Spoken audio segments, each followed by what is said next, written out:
All right, everybody, welcome. It is the People's Pre-Fight Show. We are getting ready for UFC Las Vegas, headlined by Petr Yan taking on Merab Dvalishvili. The UFC remains in Las Vegas. They are not in the Apex. They're at the theater at the Virgin Hotels. A nice intimate setting, small cage. It's not a bad card. We've had far worse fight night cards than this one. This one is not too shabby, but thank you for joining us. I am Mike Heck. That is Jed Meshew. Hello, Jed. How we doing? Hi, guys. Hey, everybody. I'm excited. Let's talk about fights. You are excited. Where's all this enthusiasm come from? Because, Mike, I don't know if you've looked at your left hand recently. Do you know what time it is? A reasonable hour. That's the time, yes. Mike. It's a reasonable hour for fights. We even lost a fight because some jabroni came in like 3 weight classes over the limit or whatever it is. So, I don't know. Are we still getting a 6-fight main card? It doesn't really matter since it all sort of rolls into. We are still getting 6-fight main card. Either way, we're looking at 13 fights instead of 14, starting at a reasonable hour. The main event is excellent. Several interesting matchups. The fights last night, Bellator its little heart out. It was great. They sure did. It was a good weekend. They Bellatored so hard last night. It was a fun card. They moved Mario Batista, Guido Canetti up to the main card. I mean, that fight won't last more than 9 minutes, so that's a fine main card addition. Yes. Are we going to talk about the Bellator card at all? Because I'm sure it's going to come up, but okay. Well, go ahead, talk about it. I watched it this morning. I did not watch it live. Oh, you didn't watch it live? Okay. Well, this morning it's actually it airs a little better, frankly. The Shabili Musayev was a nightmare. I think in the end that's actually correct, based on actually how it all played out, right? Jason Herzog stops the fight because there was contact to the groin, but that's not why the fight stopped. The timing, Musayev could not continue because of allegedly a broken rib. I don't know if that's confirmed or not. So I think that sort of plays out correctly, but at the time and the way it was looking, it's because obviously nobody explained that. Nobody on commentary was like, there's clearly like a serious injury or whatever. It's like Jason Herzog stopped the fight because this is incidental, but Musayev can't continue. It's like, I don't know what the hell's going on, man, but it really looks like this dude just won a fight by low blow. But I think in the end we got there. Think it's all okay in the end, but it was a very Bellator happening, certainly. Yes, and Usman Nurmagomedov, I guess we'll start there. Is he a top 5 lightweight right now after that performance against Benson Henderson? It was quick. It was emphatic. He was every bit of that minus 2,000 favorite. He is quite good. Here's my stance. I have been saying outlandish things about this man for some time. So I feel comfortable being like, yeah, he's top 5 lightweight. I'm not certain, but I wouldn't not opposed to it. Anybody who looks at that fight and is like, that's the one, that is the one that sells me, that feels wrong. I mean, he was a massive favorite. No discredit to Bindo, but Bindo's not the Bindo of old. Certainly he's retired now. I don't think that should be the fight that makes you jump him, from 15 to 5.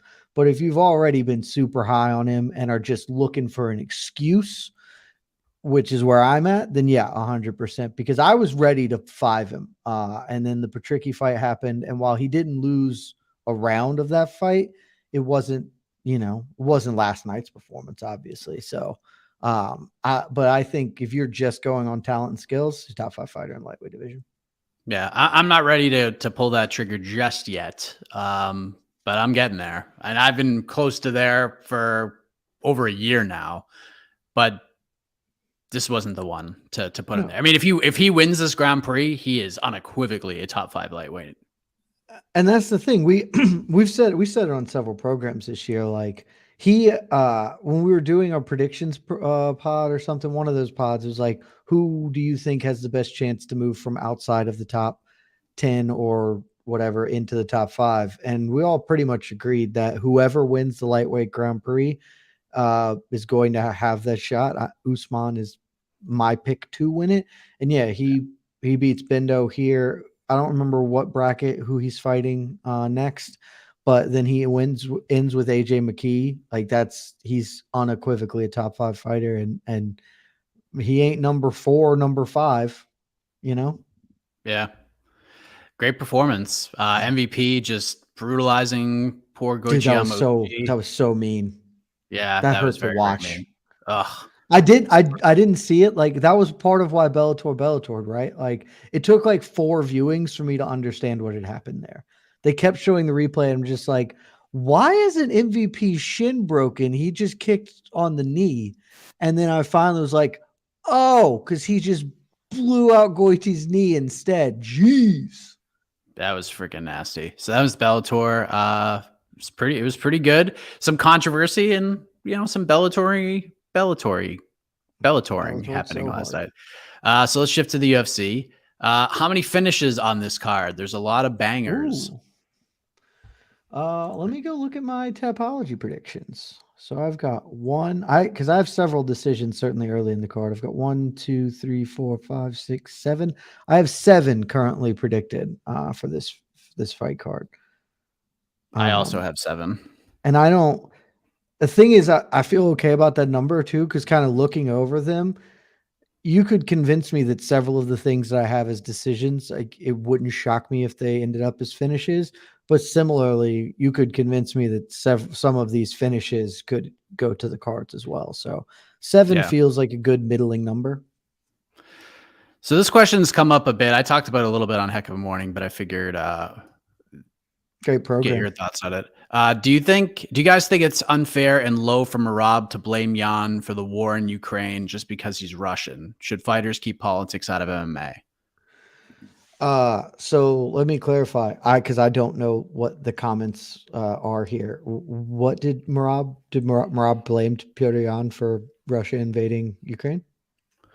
So there was. I'm going to try to pull up the exact quote. But there was talks about that. Like seemed like a motivating factor. All right, I'll pull it up right now from our friends at MMA Mania. Let's see what the quote says. This is personal for me, Dvalishvili said at the media day. He's from Russia. I'm from Georgia. We all know Russia and what they're doing to Ukraine now, what they did to Georgia. Russia in politics is not a democratic country. I want to win for my people, and I have so much support for my country and Ukraine too. Petr is a great fighter, former champion. We all know he's tough. He's dangerous. He doesn't have holes anywhere. He's a good striker, defends wrestling good. His cardio is good, and this is my toughest fight. That's fine. So I mean, that's the quote. I don't think he blamed Petr Yan in that quote, but look, that's why I wanted. Yeah. That's why I wanted clarification, because the way that was phrased, if the way that the question had been phrased was how it actually bore out, then I would have a much bigger issue with the quote. I don't really have any issues with that quote. Yeah, but to me, bringing that up. Again, I've conversations with Calvin Cater I've had for many years. Not a big trash talker, but he's a bulletin board guy. And if he's not fighting a trash talker, he needs to find chips on his shoulder to get him fired up. That's just the kind of fighter he is. And maybe this is just a chip from Rob. I don't know. But I didn't see really anything outlandish from that quote. No, nothing's outlandish. I think, yeah, I'm totally in agreement. It's fine. For that, I would also say to the sort of broader question, I totally understand people's desire, inclination, or want to have politics separate from art and sport. You want an escape. You don't want that to be part of it. That's not a rule, and you can't make people adhere to that. Like, you can choose to tune out. If that's not something that you want to be part of your experience, it's absolutely your prerogative to be like, I'm not going to invest in this. Your political ideologies will not influence my fandom. That's totally fine. You cannot say that or wish, etc., for people to exit it. Politics influences every part of life. It's a fundamental aspect of of social existence. So you just kind of have to be okay with it. Again, if Merab was saying something like real greasy about Petr Yan is the reason Russia invaded the Ukraine and I'm going to beat his ass as a result of it, that's him probably making a statement that I would be like, that's dumb and not total, like not accurate.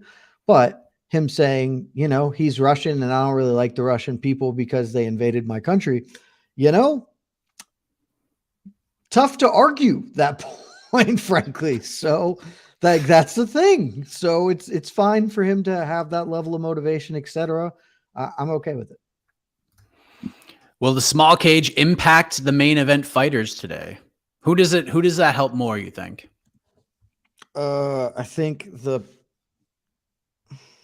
so this is interesting because certainly anecdotally, right? I think we all think the small cage is better.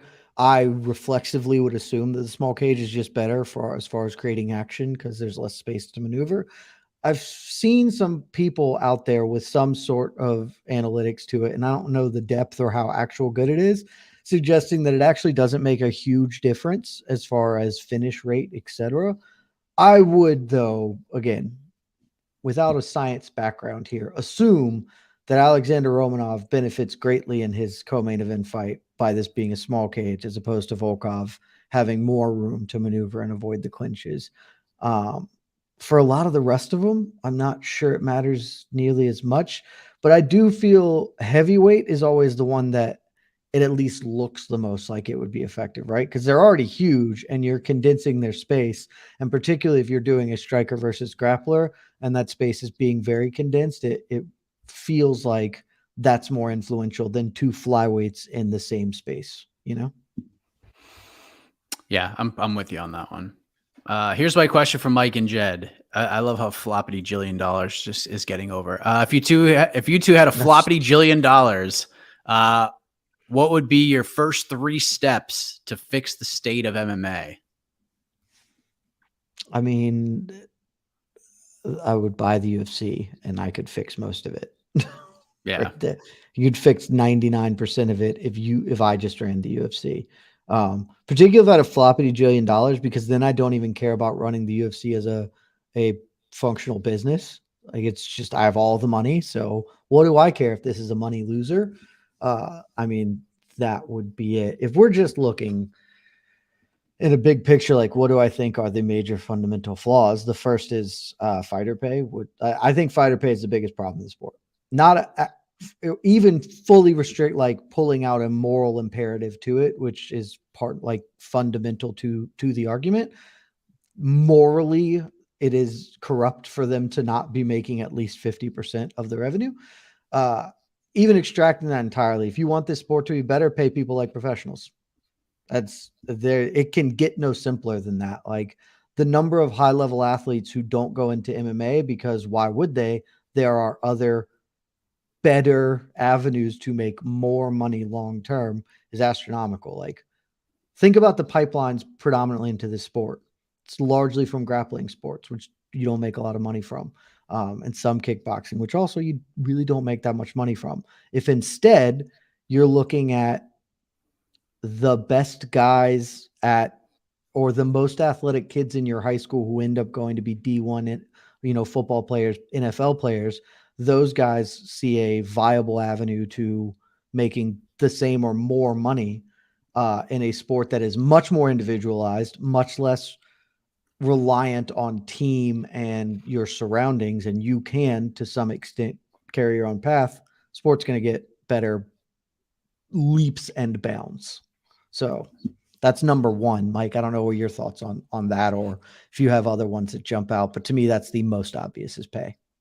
Yeah. I mean, if my floppity jillion dollars could be used to form some sort of association for the fighters to have a say, that would be a big part of it for me. Some sort of nest egg, if you will, like if they're so worried about losing their jobs and having their names public, well, we have this fund here that will help you if you need it. But if you get all these people involved, all these incredible athletes involved, and they all come together, then we can make a change. But until that happens, nothing's going to change. There will be no increase in fighter pay. There will be no 50-50 split. There'll be none of that because they are afraid to do so. And I don't blame them because there's 600 lunatics, as Dana White likes to say, on the roster. And they've had chances to do this, and it just never came to be. When they sold the company for $4 billion, when they signed the ESPN deal, and they had the Reebok deal, and now the Venom deal, and now the Rock deal, and all these other sponsorships that have come in, the fighters have no say, and they don't get a piece of any of it. So it stinks. But again, I wish there was like a moral high ground where it's like, you know what, you fighters are great, let's pay you more. But I don't blame the UFC entirely for this because what are they supposed to do? I mean, I partly blame them, but without the fighters coming together, it's never going to change. It's never going to change. And I'm talking to Joe Lozon about this for years. And he's like, I'm telling you right now, in your lifetime, nothing's going to change because you're not going to be able to get all these people together to agree on it. It's just never going to work. No, so never. Until that happens, this is what it is. And it stinks. I would also say, and I don't think judging in MMA is that terrible. There are some bad cards. Yeah, there have been some very bad cards, some very bad scorecards. But I will say, if you could make becoming a judge like a job worth doing, then we might get even better judges, even better people involved. Because right now, like, who the hell is at their kid's career day right now saying, and kid goes up and goes, when I grow up, I want to be an MMA judge. Like, there isn't a single person on this planet who would say that because you probably make like $200 a night doing it. So there's no real reason to want to be a judge. So that'd be another thing. And to piggyback off that, I would extend it past judges just to commissions in general. Yeah. Because I mean, really, that's, to some extent, you're talking about the same thing, but the commissions aren't a cash cow. Like, you're doing that job for different reasons other than monetary, which is in part why you will see commissions make real dumb choices or stuff, because there are a lot of other factors at play. I think the entire structure of it could be better built. And I know the other thing I would do, dollars, I could do that. Yeah. And off the top of my head, the other thing I would do is I would give Francis Ngannou whatever he wanted to fight John Jones. See? I have a floppity $1 so there you go. Let's make that freaking fight happen. That's a very solid one. I think I would fix the rules. That would be if I have infinite money. The scoring, golly, yes. The scoring. I would fix scoring and the rule set to just be better, because I don't think we're close to optimal in either way. And I think I've been thinking about this sort of a lot lately. If there isn't I think now is about as good a time as there will ever be to start to try and overturn some of this. Because if you don't, then it's already deeply ingrained. If you don't really start to make progress, then this is what we're going to have forever. And this is very clearly a bad scoring system. I would also argue that the rule set is not good. So, like, we should try and make headway there before it's just like, well, 10-9s forever. That's very dumb. There's no reason we should have them. Yeah, the Romanov Tybura fight, I went back and watched that, and I'm like, how is that first round on a 10-8 for Romanov? But that's not here nor there. Very seriously, because I've been thinking about this a lot. If you just took the MMA scoring and just said, the scoring criteria is thusly whoever you believe won the fight, and you can leave that to whatever interpretation of that you want. And it's that there are no round by round scoring, which actually I don't think is necessary. I understand why it exists. I don't think we'd be in a worse off place if all scoring was an extension beyond on Pride rules to simply, you have 3 5-minute rounds. The rounds, you fight for 5 minutes. At the end of the round, you restart. You get a minute to recuperate, talk to your corner, go back out there. If you don't get a finish over 15 minutes, 3 judges will determine a solo winner of the fight. I don't think that puts us any worse than where we are right now from scoring. Yep. I'll set the over under it. Oh, go ahead. I was just saying, I thought about it last night when they were like, the tournament has draws, right? For the Bellator lightweight. If a fight goes to a draw, the judges just pick a winner. And I was like, what we are functionally saying is the judges can just determine who's winning. Why are we even going through the charade of round by round scoring? Like, you just say that dude won the fight. Cool. It's how they do in schoolyards all across this fine nation of ours. So I think you could just do that, and that would put us at least as good a place as we currently are if you're not willing to actually dive into a more substantive and effective way to make this system work. I'll set the over-under on this question at 7 minutes.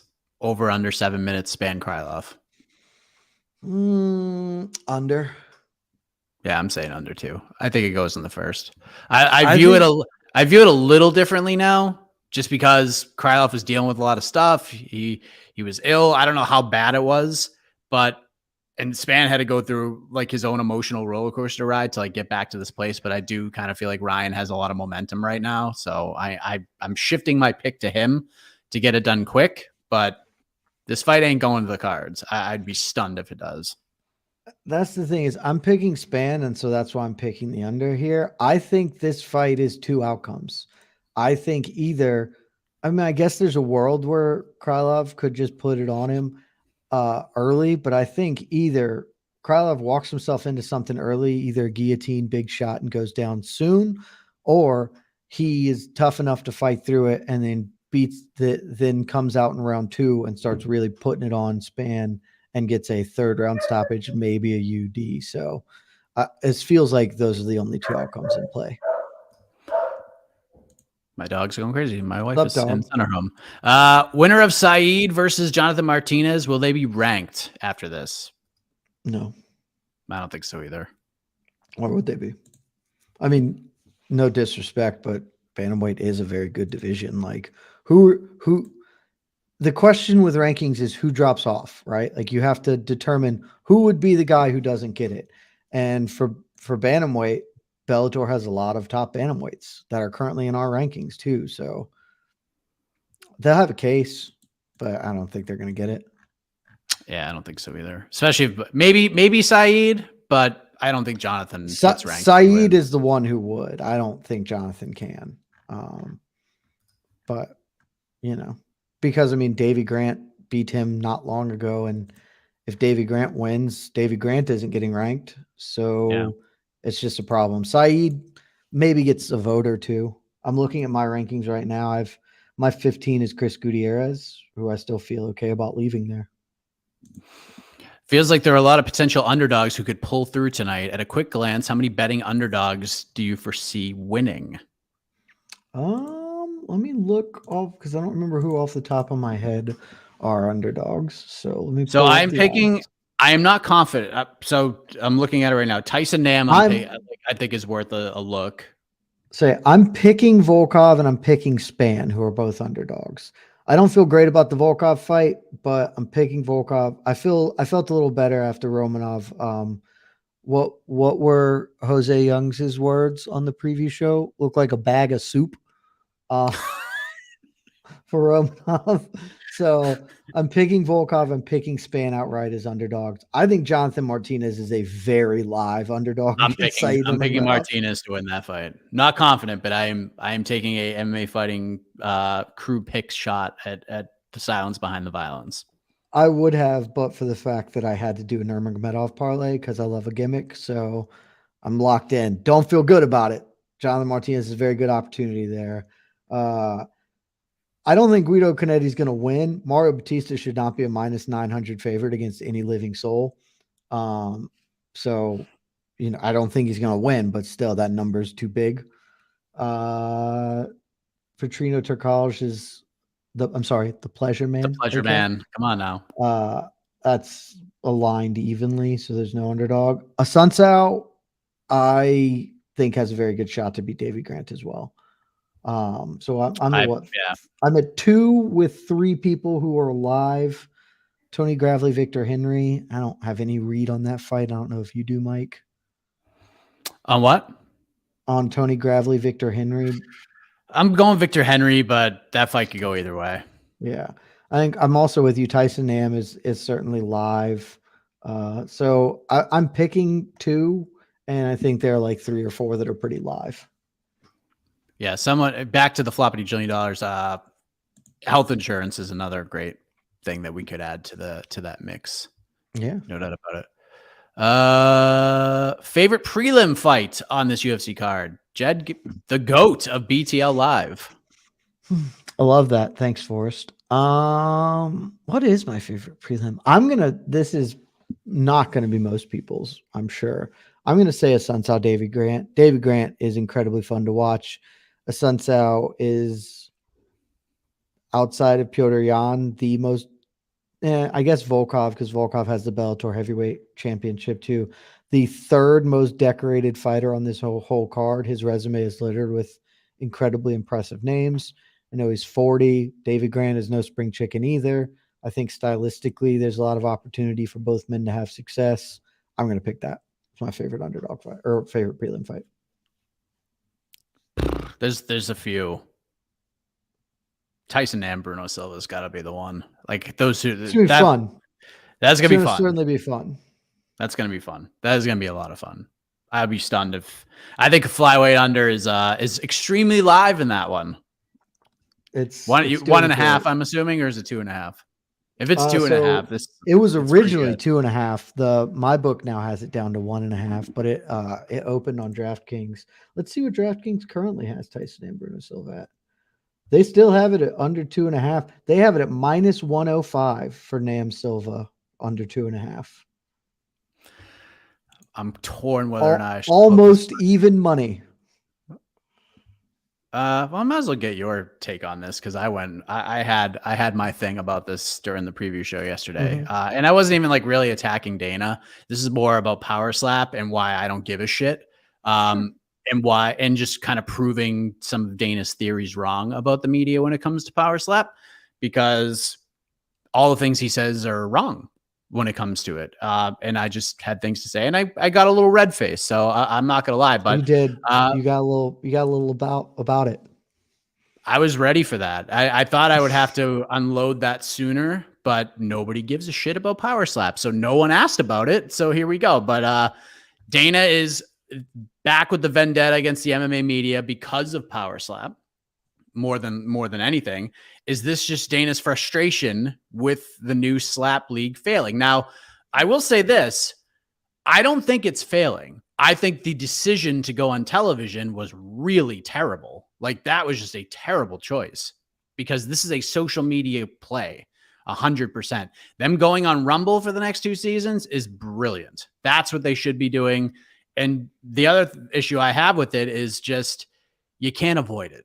Like, you can't avoid it. Like, if you wanted to go just see, wow, I wonder what the UFC 286 main card looks like right now, and let's go to the UFC website and find out. You're just inundated with Power Slap promos everywhere, and you cannot avoid it. So that was my biggest issue. I'm much calmer now that I let all of that out yesterday, but Dana going after the MMA media once again because of Power Slap. So what's that? What do you think? Yeah. Dana White doesn't influence. I mean, he influences my life insofar as he heads up an organization, which is a major factor in my workplace. His comments and statements rarely affect me, or I care about it. I will say, to speak to the question directly, probably some of it is in fact that that there's some frustration. Most of it's just because he's an asshole. And that's how it is. I'm an asshole too, so that's fine. I'm not, casting aspersions in that regard. Here's the part that bothers me, and it's not Dana. It's that people cover it as if it's news or matters, because there's probably some part, if not a major part, of Dana's calculus here that is, this will get headlines, which in turn creates some level of interest in a product. Like, I think our plan of not covering Power Slap, I won't say a plan, our editorial decision to not cover a thing that is not combat sports and has no relevance was a good one. I wish most people had taken it, and I was a bit disappointed to see the other outlets who took Dana saying the media are scumbags and running with that as if it's substantive, if it means anything, and as if that's not giving him exactly what he wants. I was just like, come on, guys. Like we've been around him long enough to know how this goes. Like we don't have to treat things that he says as true or as that they matter. We could treat his actions as if they are true and matter, particularly those videoed, perhaps under the influence. You know, those actions, those totally matter. You treat those, but him just saying this, it's okay. That's fine. He is entitled to that opinion. Yeah.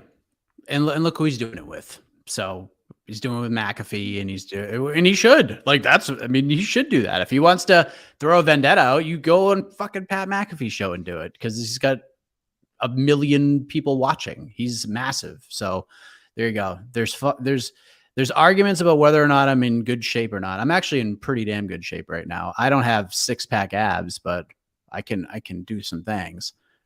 People talking about my bald head, which is always fun. Ooh. An amazing scalp. I would not say I'm in great shape, but I can run. I'm in pretty good shape right now. Why is Merab getting fights with contenders when he won't fight the champion? Because who else is he supposed to fight? Who do you want him fighting? I mean, this is the fight to make. I mean, this is the fight to make after the Jacksonville card last year. When I guess I can see the argument, right? Like if you know he's not going to fight the champion, maybe, but he's not getting fight with contend. He shouldn't have got the Aldo fight. We've talked about that to death. I don't need to rehash that. This fight makes sense. Petr Yan isn't fighting the champion anytime soon. Like he is not fighting Aljamain Sterling anytime soon. So this fight totally makes sense of 2 top 5 guys. There's a built-in story there. I didn't even think about the nationalistic rivalry going in, but you got that too. And you're not knocking off a contender here because of what's going on with the champion. This fight makes perfect sense. I agree. Now, if he's fighting Marlon Vera next and Aljo says, I'm staying at bantamweight forever, then okay, maybe that argument. But Aljo seems like he's got one foot out the bantamweight door right now. So yeah, he's going up to 45. If he beats Henry, he's probably just going to go, and he might not get the O'Malley fight, although I think he might stick around for that one. I think we go back to this. If he doesn't stick around for the O'Malley fight, he's an idiot. Yeah. Well, he should have been pushing for that fight from Jump Street anyways. Now he's fighting Henry Cejudo. He's very dumb. Didn't handle this well at all. No, he did not. Besides the main event, my man rips and picks from lots of heck of a morning appearances. What's the fight with the most implication / importance in their division? I think it's kind of clear to me, but your thoughts? Interesting that you think this is kind of clear. I mean, I guess by definition, it has to be Span Krylov. That's the one. In part, this was a main event a couple of weeks ago. Also, are they both top 10 in the UFC heavyweight rankings? They might be. They're certainly both ranked. I don't know if they're top 10 or not. But I mean, if Ryan Spann wins, it's 3 in a row in a division that is oddly muddled at the top, but also doesn't have like a super clear cut contender. If Ryan Spann wins, I'm looking at it now, Krylov's 6. Ryan Spann wins. He moves in the top 6. He is functionally 1 win away from a title shot. Nobody else on this card is a win tonight away. A win tonight plus 1 more away from a title shot. So that certainly has the most stakes. You could sell me, though. If you're trying to make the edgy argument, you could sell me Volkov Romanov, just because if Romanov loses this, and particularly if he loses it because he doesn't have a gas tank after 5 minutes, RIP to the Alexander Romanov hype train. We barely knew ye. Jared Gooden is in the cage right now. He will be awaiting his opponent to see if we have any more questions. If not, we will do our predictions for bonuses and all of that fun stuff. Let's see. Do we have anything else? A lot of RIP power slaps. It's not RIP. It's going to be fine. It's fine as whatever. It's going to exist. They found the audience. It's social media and it's a bunch of drunk people at the bar. Like that's exactly who will watch this. that's where it should be played. So, but just stop shoving it in. Like and I'll say this again, if you want to watch it, go ahead. Like, I'm not going to call you a terrible human being for watching it. But what I would just wish for is that this was handled like the other slap leagues. Like, don't shove it down our throats. Let the people make a choice. Like, if you don't just throw it all over the UFC website. Hopefully that goes away. Hopefully that goes away. That's my issue. Yeah. My issue is the UFC, to my understanding, is not directly involved in this product. I could be wrong. And if I'm wrong, then it makes a little bit more sense, even if it's still a little wonky there. But that this is a separate entity. And so it being functionally cross-promoted with the UFC, like, the UFC ain't doing this shit with Fight Pass. You don't see them being like, hey, there's a CFFC card tonight. You gotta tune in, and blasting us with this, 3 times a day. So them doing it for this just feels, it's like, cool. I don't want this in my life. You're making it hard for me to avoid. Yeah, you don't have to shove it down our throats. If people want to watch it, they can. It's all good. I ain't gonna be mad at you. All right. Do we have a bonus pick? Is there a fight of the night? Is there a bunch of performance bonuses? Fight of the night is the main event by a lot. I'm going Span for a performance bonus for sure. A second performance bonus though. Shouts to my boy just because I love him. So I'm going to take the Pleasure Man to get a performance bonus of the night as well. That's amazing. I'm torn here. The main event will be fight of the night. Yeah. I'm going with Ryan Spann as well. And I'm torn between 2 others. One is Tyson Nam, because if he wins, he's going to do something incredible. It's going to be cool. But just for the sake of bringing back past epic quotes, I'm going with the old big bag of soup, Alexander Romanov, because if he wins... That killed me. This looks like looking like a bag of soup out there. Dude, you wouldn't have had this, Mike. Have you ever... Your kids certainly wouldn't have ever had it. There was like a phase in elementary to middle school where we no longer got like milk cartons, like the little like baby milk cartons when you would get lunch or whatever. They replaced them with bags of milk, and that's all I could think of when Jose was saying it. They were just little like bags, and it was the weirdest thing. If anyone listening to this also had the bagged milk experience, shouts to you, my millennial brethren. But all I could think when Jose was saying, I was like, I know exactly what a bag of milk looks like, so I know what you're talking about, Jose. It's like the restaurant quality. Like if you work, I used to work at a Friendly's, and like the chicken noodle soup would be in a big pouch that you had to cut open and dump into the pan, and homemade, schmo-made. All right, main card picks. Vitor, I assume you're picking the Pleasure Man. I think for AK's sake, we both have to pick the Pleasure Man, and I'm going to beat Vitor Petrino, but there's a world where Vitor Petrino knocks the Pleasure Man out. Oh yeah. This is a 2-outcome fight. Either the Pleasure Man's getting takedowns and getting finished on the floor, or Petrino's launching his head into the 3rd row. Are you taking a dog shot on Guido Canetti here, or is this Mario Batista's fight? Yes. I'm not. This is expertly priced. This price at the book says we don't want action. We do not want action. If we want any action at all, it's you thinking Guido Canetti at plus 700 or whatever he is worth it. But realistically, he's not going to win. But you also should never lay this price on Mario Batista. Yeah. Said Nurmagomedov versus Jonathan Martinez. Are we going with, well, you get the parlay going, but as far as your pick goes. My official pick on that one is Nurmagomedov by submission.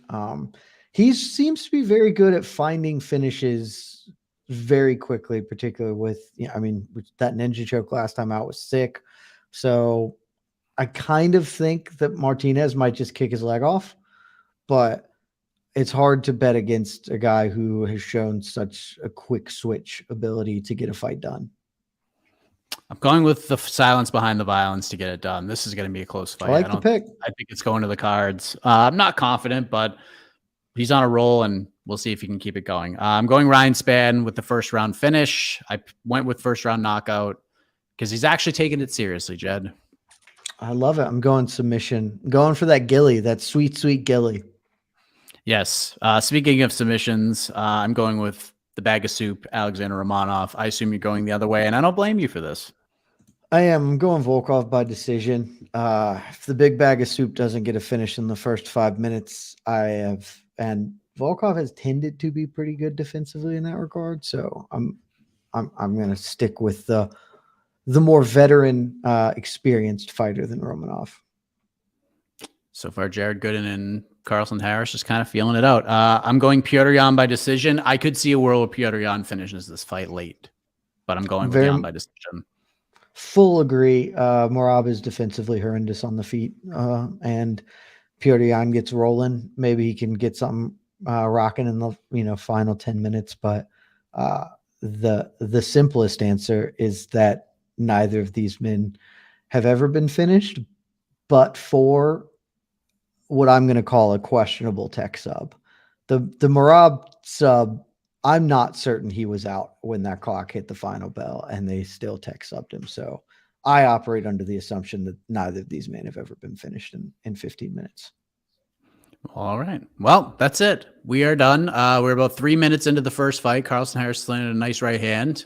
Jared Gooden's, they're starting to get into it now. All right. So enjoy. This is the first of 13 fights. And when it's all done, you come back to this channel and we will recap it all on the post-fight show. So boom. Thank you very much. For Jed, I am Mike Heck. Enjoy the fights, everybody. Some afternoon fights, just the way we like. Afternoon delights. Love y'all.